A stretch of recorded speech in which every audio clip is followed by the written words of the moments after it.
Combien d'entre nous ont hérité des fortunes de leurs parents? Combien d'entre nous aimeront laisser quelque chose pour nos enfants et les générations à venir? Si comme moi, vous aussi vous souhaitez vous constituer un patrimoine qui vous permettra de générer des revenus supplémentaires et passifs, qui vous permettra d'assurer une meilleure vie et celle de vos enfants et de vos arrière-enfants, dans cette vidéo, je vais partager avec vous comment vous aussi vous pouvez vous constituer un patrimoine en investissant en bourse.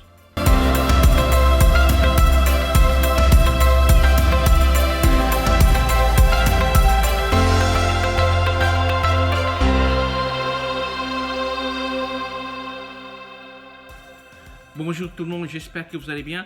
Mon nom c'est Samuel, bienvenue sur ma chaîne YouTube Oasi Finance. Dans cette vidéo, je vais partager avec vous comment vous aussi vous pouvez vous constituer un patrimoine en investissant en bourse. On va parcourir ensemble les étapes qu'il faut suivre pour commencer à investir sur le marché financier. La bourse est un marché plein d'opportunités d'investissement aussi bien à court et à long terme. Investir en bourse en ligne est un excellent moyen de vous générer des revenus supplémentaires à partir de votre domicile. Avant de commencer à investir en bourse, il est indispensable de vous poser quelques questions. C'est ce qu'on va essayer de voir dans cette vidéo et déterminer votre profil d'investisseur. Je vais partager avec vous les étapes à suivre avant de commencer à investir. Avant toute chose, il est important de déterminer votre profil d'investisseur. Dans ce cadre-là, les questions que vous pouvez vous poser, c'est quels sont vos objectifs? Quel est votre âge? Quelle est votre situation personnelle? Êtes-vous sensible au risque? Et quel est votre horizon de placement? Quelqu'un qui commence à investir en bourse à l'âge de 20 ans n'aura pas le même profil qu'une personne de 50 ou 60 ans.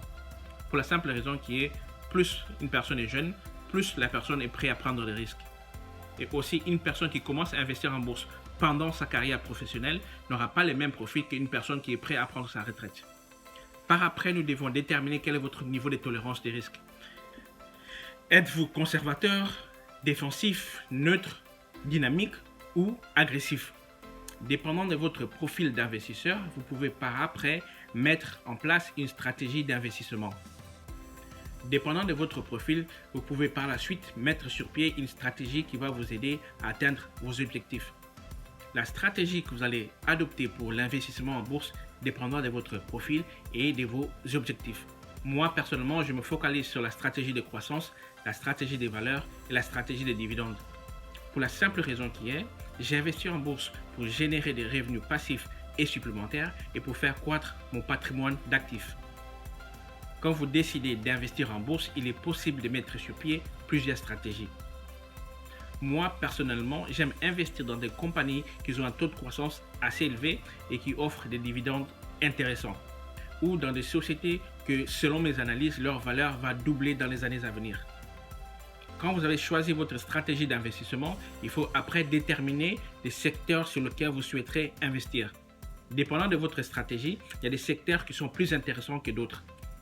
Mais n'oubliez pas de bien vous décertifier pour avoir une balance dans votre portefeuille. Il faut aussi bien prendre en compte que chaque secteur peut être divisé en sous-secteurs ou bien dans plusieurs branches.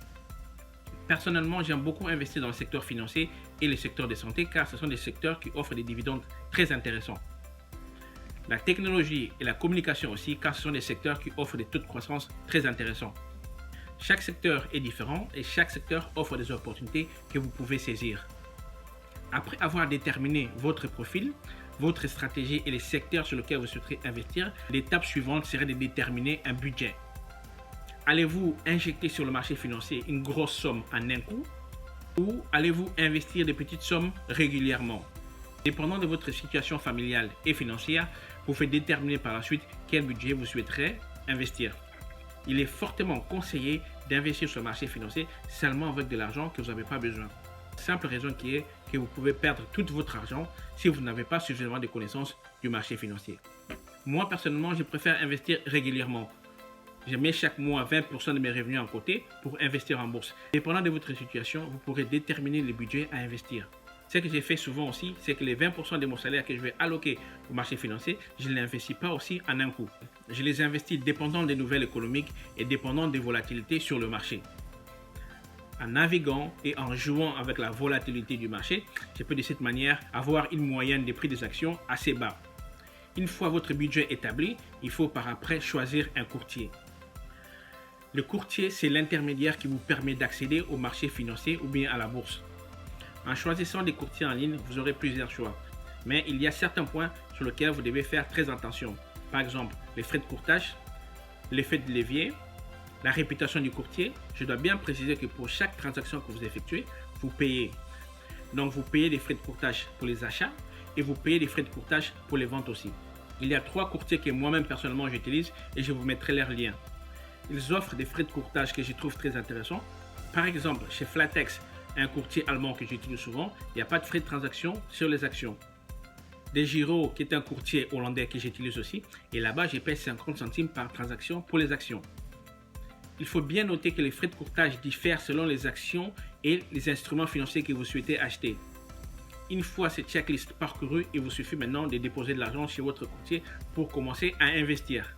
L'investissement en bourse est l'un des 3 piliers de richesse. C'est pour cette raison que 97% des millionnaires investissent sur le marché financier.